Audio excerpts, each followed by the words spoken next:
यही जिसको निशाना बनाया गया वही विजिलेंस की ऑफिस में मुख्यमंत्री के नए बंगले पर खर्च हुए अवैध खर्चे के लिए और आवंटित की गई राशि से 6 गुना ज्यादा खर्चे के लिए जांच की फाइल भी उसी के अंदर थी। माननीय अध्यक्ष जी, माननीय सुप्रीम कोर्ट ने एक ऑर्डर दिया था कि अपनी पार्टी के, सरकार के नहीं, अपनी पार्टी के प्रचार के लिए दिल्ली सरकार का जो खर्च हुआ है वो खर्च दिल्ली सरकार से नहीं, आप पार्टी से वसूल कर दिल्ली सरकार के खजाने में डाला जाए 90 करोड़ रुपए। इसकी जांच भी यही विजिलेंस डिपार्टमेंट ने की। मान्यवर, इन्होंने दिल्ली सरकार के पास लॉ एंड ऑर्डर नहीं है, इसका मतलब पुलिस नहीं है, इसलिए वहां इंटेलिजेंस डिपार्टमेंट नहीं हो सकता है, मगर उन्होंने एक फीडबैक यूनिट बनाया और फीडबैक यूनिट से राजनीतिक जानकारियां इकट्ठा करना शुरू करी। मान्यवर, इसके खिलाफ भी एक जांच चली और एक जांच की फाइल भी विजिलेंस डिपार्टमेंट ने दी। मान्यवर, BSES और BYPL ये 2 वीज वितरण कंपनियां हैं जिनका 21,000 करोड़ रुपया दिल्ली सरकार को बकाया है, देना है, फिर भी 2,000 करोड़ का उनको पेमेंट कर दिया गया। इसकी भी जांच चल रही है, वो जांच की फाइल भी इसी विजिलेंस डिपार्टमेंट में थी। मान्यवर, और ये आधी रात को जो कागज इधर उधर कोरने का प्रयास किया गया वो ही इमरजेंसी थी। चिदम्बरम साहब को शायद मालूम नहीं था, इसलिए पूछते थे कि क्या इमरजेंसी थी, तो भाई ये इमरजेंसी ये थी। और मान्यवर, अगर ये न करते तो सारे घोटालों की फाइलों को गुम करने का एक नया घोटाला रजिस्टर करना, और इसलिए इमीडिएटली ऑर्डिनेंस लाना पड़ा जो संविधान सम्मत है। संविधान में ऑर्डिनेंस की व्याख्या और अधिकार ऐसे स्थितियों के लिए ही दिए गए हैं, और सबको मालूम है जब ऑर्डिनेंस लेकर आते हो तो 6 माह के अंदर या सबसे पहले सदन के अंदर, जो सदन जब मिलेगा तब सदन के सामने रखना पड़ता है। तो आज मैं लेकर आया हूं। अब इसमें गैर संवैधानिक क्या है भाई, बताओ तो। इतनी सारी 5 घंटे से चिल्लाट करते हैं, इसमें गैर संवैधानिक क्या है? क्या प्रीपेड?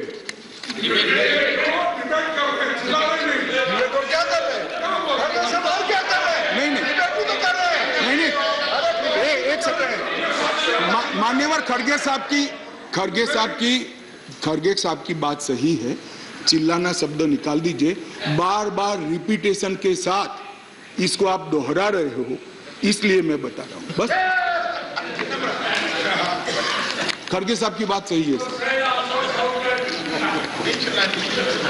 मान्यवर, अब ये विधानसभा के अधिकारों की बात करते हैं। हम सब ये सम्मानीय सदन के सदस्य हैं। सदन जब राष्ट्रपति महोदया आहूत करती है, बाद में इसका सत्रावसान होता है।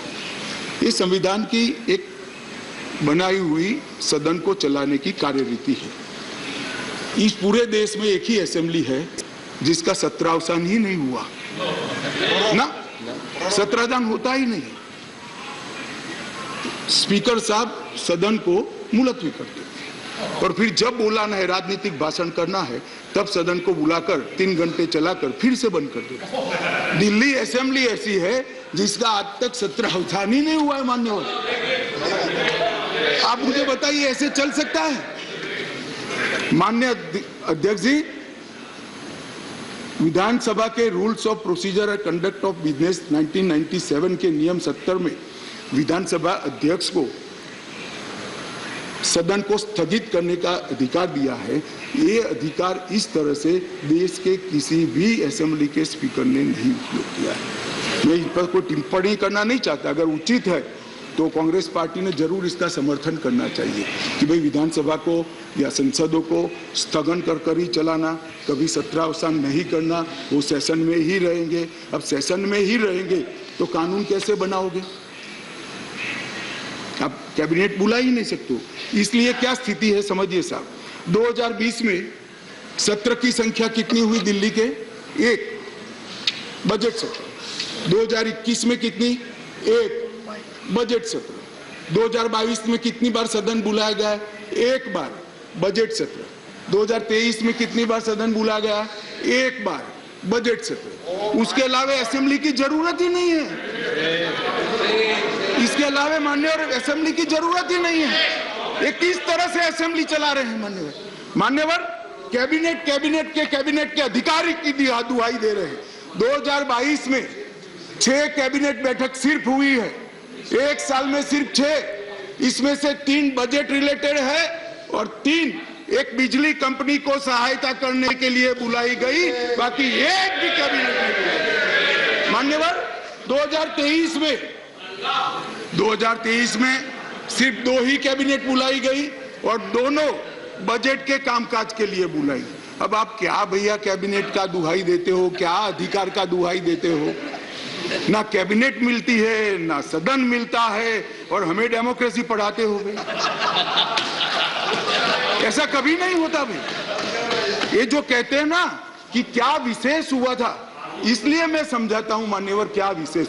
मान्यवर IRTS, AIIMS, Delhi metro, IIT Delhi, UR जैसे ढेर सारे योजनाओं का क्लियरेंस न मिलने के कारण ये इंस्टीट्यूशन और ये डेवलपमेंटल काम दिल्ली की जनता को नहीं मिल पा रहे हैं। वो राजनीतिक रूप से रोक कर बैठे हैं। 5G टेक्नोलॉजी लाने का रास्ता मोदी जी सुगम करना चाहते थे। हमारे अश्विनी भाई बार बार पत्र लिखते हैं, 2016 से झगड़ा चल रहा है मगर इस पर कार्यवाही नहीं करी और ट्रांसफर पोस्टिंग के लिए इनको सुप्रीम कोर्ट में जाने का समय है, मगर 5G टेक्नोलॉजी को इंस्टॉल करने के लिए जो सहायता चाहिए भारत सरकार को, वो करने का समय नहीं है। माननीय अध्यक्ष जी, मैं इसलिए कहता हूं कि कुछ परिस्थितियां ऐसी होती है जिसको अलग दृष्टिकोण से देखना पड़ता है।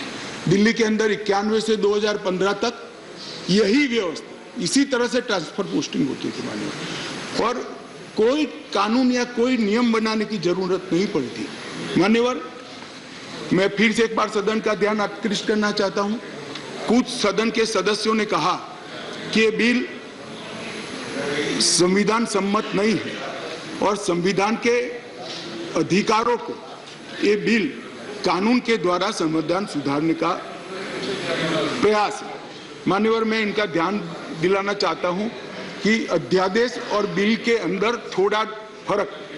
अध्यादेश के अंदर धारा 3A है जो बताती थी कि दिल्ली विधानसभा को एंट्री 41 यानी सेवा मामलों पर कानून नहीं बना पाएगी, ये अध्यादेश के अंदर। फिर हमने इसको ध्यान से बारीकी से अध्ययन किया, काफी लोगों की राय भी ली और लगा कि ये एकदम वायोलेशन तो नहीं है संविधान का, मगर ग्रे एरिया है। इसलिए जो मैं बिल लेकर आया हूं, विधेयक लेकर आया हूं, इसमें धारा 3A को भारत सरकार ने ही हटा लिया है, इसलिए वायोलेशन का क्वेश्चन डज नॉट अराइज। धारा 3A को हमने हटा लिया है, अध्यादेश से हटाकर बिल में धारा 3A को नहीं डाला गया है। अब दिल्ली की विधानसभा को भी सेवा में कानून बनाने का अधिकार है, आप बना सकते हो, मगर केंद्र का कानून अभी जो बना है इससे कॉन्ट्राडिक्टरी कानून नहीं बना सकते हो, इतना ही है। माननीय अध्यक्ष जी, एक ये मैंने कह दिया, अगर 239AB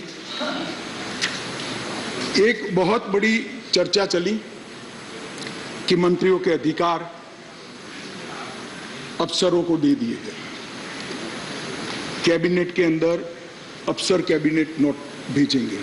तो माननीय अध्यक्ष जी, मैं तो 2 सरकारों में रहा हूँ, गुजरात सरकार में रहा हूँ और अभी मोदी जी के नेतृत्व में भारत सरकार में काम किया। कभी मैंने as a minister cabinet note sign नहीं किया, फाइल साइन की है मगर कैबिनेट नोट तो सेक्रेटरी ही भेजते हैं। शायद आप लोगों के राज्य में मंत्री की सिग्नेचर से जाती है तो मुझे मालूम नहीं है। अगर कोई ऐसा दूसरा राज्य है तो भी बताना चाहिए सदन को। माननीय अध्यक्ष जी, मैं खंडवार जवाब देना नहीं चाहते, इतना ही कहना चाहता हूं कि 45A 45(1) को जो उद्धृत कर सब लोग बोल रहे थे, इसमें मैं इतना ही कहना चाहता हूं कि इसमें दिए गए सारे प्रावधान ट्रांजैक्शन ऑफ बिजनेस रूल 1993 में पहले से मौजूद है, 93 से है, जो कांग्रेस पार्टी लेकर आई है। हम कुछ नया नहीं लाए, मगर वो रूल्स को मानते नहीं थे, इसलिए रूल्स को एक्ट का हिस्सा बनाया गया है। 93 से रूल्स के हिसाब से दिल्ली चलती है, फुल स्टॉप कॉमा का फर्क नहीं है साहब इसमें। ट्रांजैक्शन ऑफ बिजनेस रूल 1993 जो है, जो कांग्रेस पार्टी ने बनाए थे, उसको ही हम एक्ट में आमेज किए हैं और इसलिए करने पड़े हैं कि एक ऐसी सरकार चुनकर आई जो रूल्स को मानती नहीं है, इसलिए एक्ट में डालना पड़ा। मान्यवर, ये सारे अधिकार जो है, अधिकारों का बंटवारा है, कार्य विभाजन है और कार्य पद्धति है, ये सारी की सारी कांग्रेस पार्टी ने बनाई है। अगर कांग्रेस पार्टी में अंतरात्मा है तो इस बिल का समर्थन करना चाहिए। मैं तो आपकी चीज को लेकर खड़ा हूं, मगर ये नहीं करेंगे, मुझे मालूम है मान्यवर, क्योंकि उनको गठबंधन बचाना है,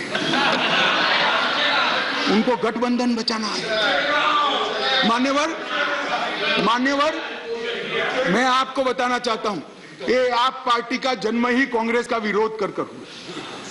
लगभग 3 टन जितनी गाली कांग्रेस की सरकार को बोले और बोलकर सरकार में आए, और आज अनधिकृत अधिकार प्राप्त करने के लिए कांग्रेस का समर्थन ले रहे हैं। और कांग्रेस वालों को भी ठीक है, चलो हमारा गठबंधन बढ़े। भाई, मैं बताना चाहता हूं खड़गे साहब, जैसे ही आज शाम को ये बिल खत्म हुआ, पारित हुआ, केजरीवाल जी पलट जाएंगे, ठेंगा दिखाएंगे और कुछ नहीं होने वाला। तो उनका लक्ष्य हम नहीं है, कांग्रेस पार्टी है। जरा इनका चुनावी इतिहास देखिए, उनका लक्ष्य आप हो, वो आपको नहीं छोड़ेंगे। खैर, वो आपको देखना है। और माननीय अध्यक्ष जी, ये सारे लोग सिद्धांतों की मुझे दुहाई दे रहे थे। मैं पूछना चाहता हूं, तृणमूल कांग्रेस और कम्युनिस्ट पार्टी आज एक मंच पर है, किस सिद्धांत के तहत है, जरा बताइए तो मुझे, किस सिद्धांत के तहत है? पूरा जीवन एक तृणमूल कांग्रेस पार्टी का जन्म ही कम्युनिस्टों का विरोध करते हुए हुआ है। कांग्रेस पार्टी से वो इसलिए अलग हुए कि नरसिम्हा राव जी ने कम्युनिस्ट पार्टी से हाथ मिला लिए और आज सत्ता प्राप्त करने के लिए वो इनके साथ बैठे। एक कांग्रेस पार्टी और कम्युनिस्ट पार्टी केरल में तो यूडीएफ एलडीएफ कर एक दूसरे की जान लेने पर आमादा है और वहां इलू कर रहे हैं। माननीय अध्यक्ष जी, ये जनता दल, ये जेडीएस, माननीय अध्यक्ष जी, जेडीएस, ये नीतीश कुमार जी है। जेडीयू ये नीतीश कुमार जी है, जिनकी राजनीति चारा घोटाले का विरोध कर हुई। इनके राष्ट्रीय अध्यक्ष लल्लन सिंह जी कहते थे, मैं पान का बनवारी बन जाऊंगा मगर कांग्रेस पार्टी के साथ नहीं जाऊंगा, लालू के साथ नहीं जाऊंगा। मान्यवर, ये साथ में आ गए। साथ में क्यों आए?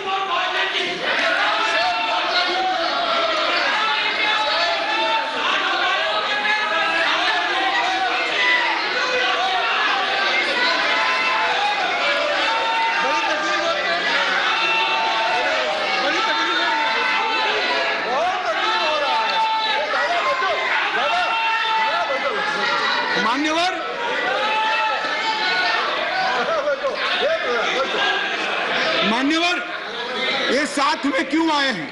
ये साथ में इसलिए आए हैं कि उनको भरोसा है कि अकेले कुछ हो नहीं सकता, इकट्ठा हो जाओ तो कुछ तो कर पाएंगे।